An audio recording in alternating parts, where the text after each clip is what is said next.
今日就同大家講解下我哋呢排最多做嘅 Atto2 電動尾門。咁呢，我哋首先安裝呢，打開。咁呢，一般嚟講呢，都係有3個開關掣啦，一個呢個一個，咁仲有車主體嘅一個開關掣啦。咁呢3個呢啲開關掣呢，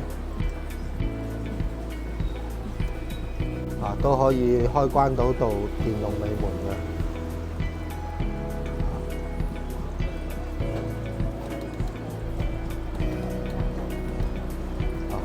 可以開關到電動尾門嘅。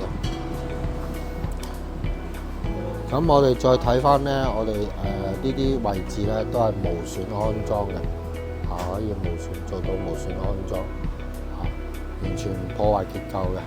咁我哋換咗2支電臂，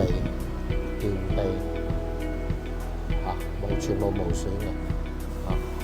咁我哋再睇翻呢，我哋再試下，咁佢唔單止可以用呢啲開關掣做開關啦。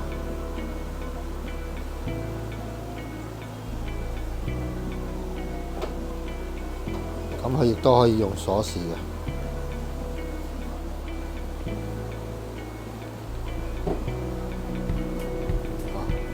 開門閂門都好 smooth 嘅。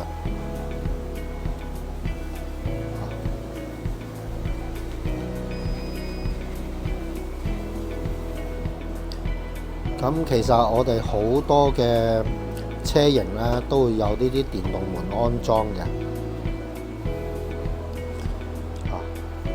全無損，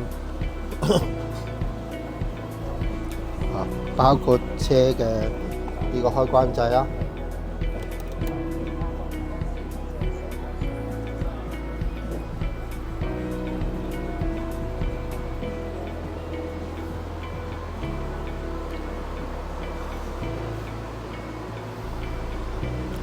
好，今次就講到呢度，大家關注我哋高步家，多啲留意我哋，多謝晒。